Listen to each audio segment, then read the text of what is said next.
우리의 이슈가 뉴스를 바꿉니다. 세상을 깨우는 황보선의 출발 새 아침.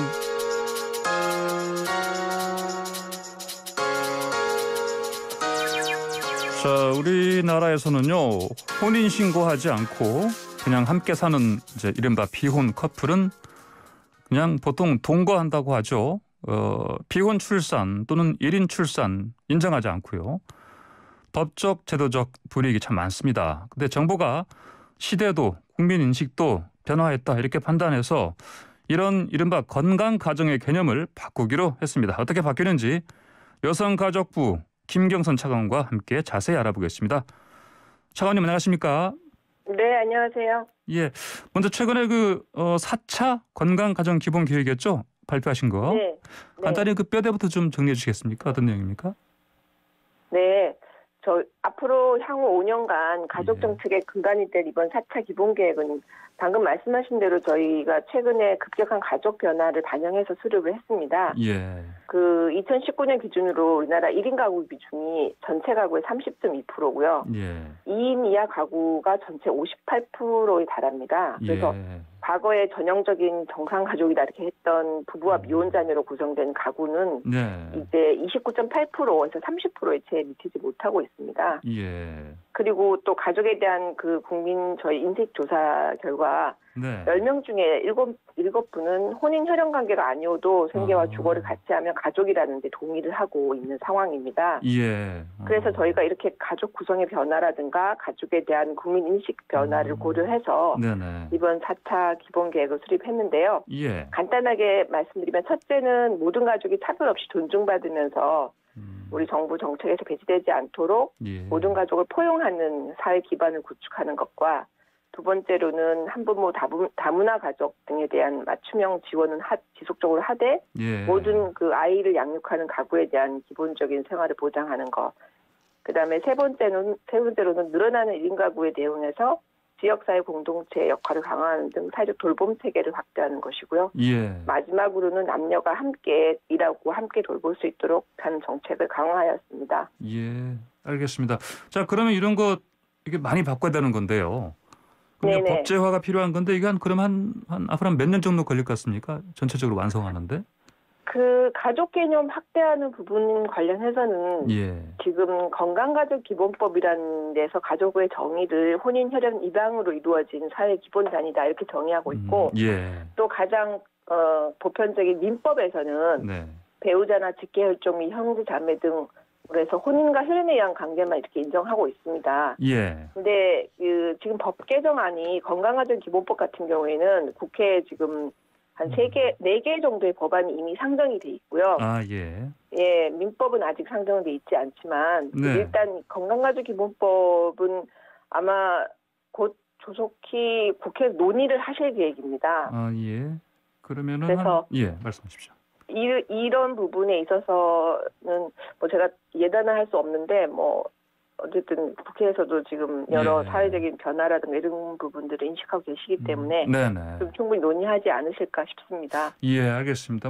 사실 아까 말씀하신 것처럼 조사해 보시니까 국민 인식들이 많이 바뀌었지 않습니까?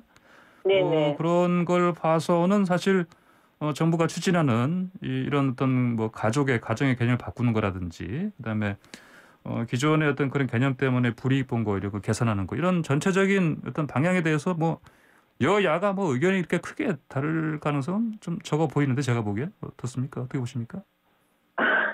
근데 또 이 정상가족이라는 어떤 인식이 이렇게 이런 식의 이런 변화와 관련해서 좀 우려의 목소리들도 있으시거든요. 기존의 그런 전형적인 가족에 대한 인식이라든가 이런 걸 좀 깨트리는 거 아니냐.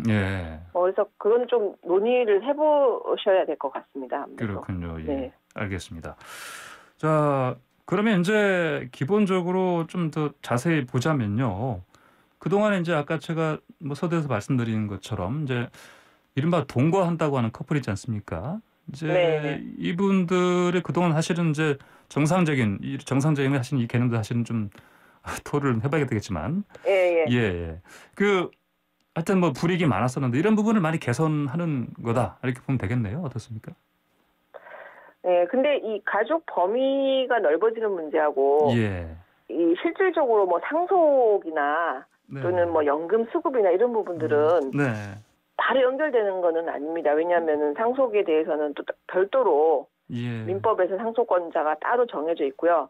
또 이제 연금이나 의료보험 수급 같은 거는 또 각각 개별 법에서 예. 그 권리 보호가 필요한 그 가족관계 범위라든가 이런 것들을 따로 정하고 있기 때문에 예. 그래서 일단 아까 말씀드린 대로 가족의 개념을 정의를 바꾸는 것은 예. 조만간 논의되고 이 부분들은 어쨌든 그 가족이라는 정체성을 갖고 살아가고 있는 분들한테 예. 기존의 법률 정의에 해당되지 않는다고 해서 정상가족이 아니다 뭐 이런 식의 차별적 인식을 가지는 부분은 확실하게 개선을 하겠다는 것이고요. 예. 그 실질적으로 뭐 상속이나 이런 부분들은 이거는 이제 또 해당 법률의 개정을 필요로 하는 거기 때문에 그렇지만 이런 가족 개념을 일단 확대하는 것이 이런 전반적인 논의를 시작하는 그런 단초가 될 것으로 보입니다. 예, 그렇군요. 이게 보니까 뭐 그 언론에서는 이게 지금 이제 바꾸는 방향 자체가 이를테면 유럽의 프랑스 같은 그런 모델을 좀 본 거 아닌가 이렇게 얘기를 하는데 어떻습니까? 프랑스는 뭐 예. 방금 말씀하신 프랑스의 예는 저희가 뭐 기존에 그런 거를 모델로 하는 법안도 발의가 되고 했었는데요. 예. 뭐 거기까지는 미치지 않지만 저희가 볼 때는 이 건강가정이라는 그런 프레임 자체가 좀 차별적이고 많은 분들한테 좀 이렇게 상처를 주는 부분이 있기 때문에 그런 부분은 최소한 깨야 되겠다라는 인식하에서 추진된 것입니다. 예, 알겠습니다. 자, 그러면은 뭐 그 최근에 한 방송인 그 일본인 방송인이 이제 이를테면 결혼을 하지 않고 사실 뭐 단독으로 그 출산을 했는데 앞으로 이제 이런 뭐랄까요 사회적인 논란이 될 만한 이런 부분들도 이제 앞으로 제도권 안으로 끌어들이는 그런 방향으로 간다 봐도 되겠습니까? 예, 저희가 그 최근에 조사한 바에 따르면 결혼하지 않고 아이를 낳는 것에 대해서 20대는 55.2%, 또 30대는 56.3%가 수용할 수 있다고 답변을 하셨거든요. 그래서 그만큼 비혼 출산에 대한 우리 사회 수용도가 굉장히 높아지고 있는 상황입니다. 근데 이제 이 비혼 출산의 부분에는 이게 법률적이라든가 생명윤리적인 그런 많은 쟁점들이 내포돼 있거든요. 그래서 이제는 이런 부분에 대해서 논의를 시작을 해야 된다. 는 그런 시점이고요. 지금 보건복지부에서 6월 달에 그 비혼 단독 보조 생식술 시술에 대한 국민 인식 조사를 실시하겠다고 지금 했고요. 그래서 그런 설문조사의 결과를 바탕으로 해서 이런 부분에 대해서 다양한 논의가 앞으로 전개돼 나갈 계획입니다. 예, 그렇군요. 알겠습니다. 그 비혼모 또는 비혼부가 그동안 출생신고할 때 참 절차가 복잡했다 이렇게 들었습니다. 이것도 좀 달라지겠습니까? 그러면 이런 절차가? 예, 이 부분은 확실하게 달라졌습니다. 미혼부 같은 경우 과거에는 아예 출생신고를 그러니까 결혼하지 않은 경우는 출생신고를 못 하셨어요. 모만이 할 수 있게 돼 있었거든요. 그러다가 2015년에 이제 사랑이법이라고 해서 사랑이라는 이름의 아이를 가진 미혼부가 굉장히 이제 노력을 하셔서 모를 특정할 수 없거나 전혀 연락이 되지 않을 때는 미혼부가 할 수 있도록 했었는데 그것도 역시 모가 협조하지 않으면 모가 특정이 되고 있고 연락도 되는데 특별한 사정이 있어서 이 출생신고 자체를 협조를 안 해주면 못했거든요. 그래서 이런 부분은 좀 문제가 많다고 해서 이번 4월부터 그 가족관계 등록법이 개정이 돼갖고 이제 미혼부 단독으로도 할 수 있는 길이 열렸고 그리고 이제 저희 여성가족부에서는 그런 미혼부가 출생신고하려면 어쨌든 유전자 검사도 해야 되고 해서 법률 구조를 거쳐야 되기 때문에 그런 비용 지원은 저희가 지금 하고 있습니다. 아, 그렇군요. 자, 그리고요. 아이를 낳으면 그 성을 이제 정하는 문제 있지 않습니까? 이게 보면은 그동안에 보통 보면 그냥 뭐 일반적으로는 뭐 당연히 아버지의 성 따르는 거 이걸 당연시 했었는데 이것도 좀 바뀐다고요? 네. 그 자녀 성과 관련해서 민법상으로는 원칙적으로는 아버지인 부의 성을 따르도록 하고 있는데 예외적으로 부를 알 수 없는 경우나 부가 외국인인 경우나 예. 그리고 혼인신고 시에 부모가 협의했을 때는 모의 성을 따를 수 있도록 지금 현행 규정이 그렇게 돼 있습니다. 예. 근데 실질적으로 혼인신고할 때 그걸 미리 알아서 하시는 분들이 거의 없어서 예. 뭐 현실적으로는 미혼모 가정이거나 또는 뭐 다문화 가정의 경우에만 이렇게 모가 하다 보니까 굉장히 차별적으로 인식된다 이런 지적들이 많았고 예. 그래서 이번에 저희가 그 기본계획 수립하면서 자녀의 성은 부모가 협의하여 정하는 걸 원칙으로 하고 그 시기도 혼인신고시가 아닌 자녀 출생신고시로 하도록 예. 그렇게 개선을 하려고 하는 것입니다. 그렇군요. 근데 지금도 모성을 이제 방금 말씀하신 것처럼 따를 수는 있지만 굉장히 제한적이고 사실 그리 현실적으로 이렇게 뭐 어렵다 이렇게 보면 되겠네요. 지금은요. 아직까지는요. 그렇죠. 예. 네. 그럼 만약에 이제 이게 뭐 극단적인 뭐 상상일 수 있겠습니다만 뭐 이를테면 뭐 한 가족에 뭐 자녀가 2명이라면 뭐 네. 첫째는 아빠성, 둘째는 뭐 엄마성 이렇게 해도 앞으로는 가능해진다 이렇게 봐도 되겠습니까? 근데 그 부분은 네. 지금 국회에 자녀 성결정과 관련해서 이제 국회에 발의돼 있는 법 개정안들이 있는데 네, 그게 이제 통과돼야. 근데 이제 그 법을 규정하기 나름인데요. 이제 첫째 자녀가 출생 신고할 때 정한다 이렇게 하면은 이제 자녀 간에는 패밀리 네임이라고 하나의 이제 공통의 성을 갖게 하는 게 가능하고 또 그냥 출생 신고 시에 할 수 있게 하면은 뭐 자녀가 태어날 때마다 할 수 있는 식으로 이제 법을 어떻게 만드냐에 따라 달라지는 문제인데 그 부분도 하나의 쟁점입니다. 그래서 그 부분은 조금 논의를 해서 그래도 최소한 아이들 간에는 그 패밀리 네임이라 해서 하나의 같은 정체성을 갖게 하는 게 아이 복지 차원에서 좋을지 아니면 그야말로 이제 부모가 협의하도록 하는 게 좋을지 이런 부분들은 또 한 번의 논의를 거치는 것이 필요할 것 같습니다. 예, 그렇군요. 왜냐하면 또 재혼 가정들도 많기 때문에 재혼 가정이 이를테면 뭐 그 자녀들 사이에 성을 결정하는 부분도 사실은 또 현실적으로 많이 발생할 수 있으니까 좀 여쭤본 거였습니다. 이게. 알겠습니다. 자, 그리고 의료기관이요. 그 아이가 태어나면 출생 사실 국가기관에 통보하도록 하는 출생 통보제 이거 도입한다고 들었습니다. 네. 설명 좀 부탁드립니다. 예.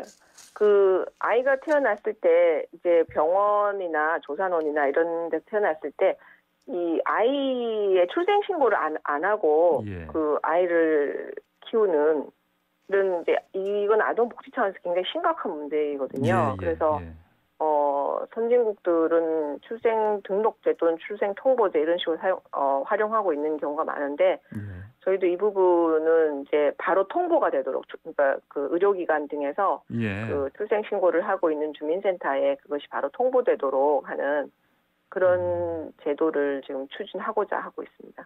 가족관계 등록부를 개정하면 됩니다. 그렇군요. 알겠습니다. 자, 그리고 그 이른바 그 구하라법 있지 않습니까? 이 구하라법 이것도 추진한다고 하던데 어떤 방향입니까? 그 구하라법은 사실 참 여러 가지로 여러분들이 이런 부분도 참 공정하지 않다 이렇게 생각을 하신 것 같습니다. 그래서 사실 아이를 키우지도 않고 이제 나타나서 유산을 요구하는 이런 부분들은 몇십 년만 나타나가지고 그래서 이런 부분들을 감안해서 지금 국회 발의된 법안의 내용이 그 부 또는 모가 자녀 양육의 의무를 다하지 않았을 경우에는 상속권에서 배제하는 그런 내용으로 지금 법안이 발의돼 있고요. 이 부분도 역시 조만간 통과되지 않을까 생각하고 있습니다. 알겠습니다. 자, 그리고 그 이혼을 하는 가정의 경우에요. 그 이제 그 이른바 뭐 배드파더란 말이지 않습니까? 뭐 그런 이런 사람들 이제 이혼 후에 의무적으로 어떤 양육비를 같이 지원해야 되는 건데 안 하는 사람들에 대한 정부 제재 뭐 이런 것들 방법도 지금 뭐 있습니까? 뭐 신상 공개라든지 재산 남기라든지. 이 양육비 문제에 대해서는 최근에 굉장히 많은 제도적인 변화를 겪고 있는데요. 이게 이제 타인 간의 채권이라 해서 양육비 문제에 대해서 특별히 정부 차원에서 관심을 많이 못 기울이는 측면이 있었었는데 최근에 이 양육비에 대한 논란이 많아서 저희가 관련 법률이 많이 개정이 됐습니다. 그래서 양육비를 이행하지 않는 데 대해서 이건 좀 심각한 아동복지 차원에서의 문제를 제기하는 측면도 있기 때문에 제재를 많이 강화를 하고 있는데요. 그래서 금년 6월 10일부터 예. 그 양육비 채무자가 감시명령 결정에도 불구하고 정당한 사유 없이 양육비를 지급하지 않으면 운전면허를 정지 처분할 수 있도록 그렇게 시행할 것이고요. 예. 그 외에도 명단을 공개한다든가 일정 규모 이상의 양육비를 채무했을 경우에 예. 또 출국 금지 요청도 가능해지고 또 형사처벌까지도 가능해지도록 예. 하는 법이 국회를 통과해서 금년 7월 중순부터 시행이 될 계획입니다. 아, 그렇군요. 이건 이제 확정이 된 거군요, 그러니까. 예. 네. 알겠습니다. 차관님 오늘 말씀 여기까지 듣겠습니다. 고맙습니다. 네, 감사합니다. 네, 지금까지 여성가족부 김경선 차관이었습니다.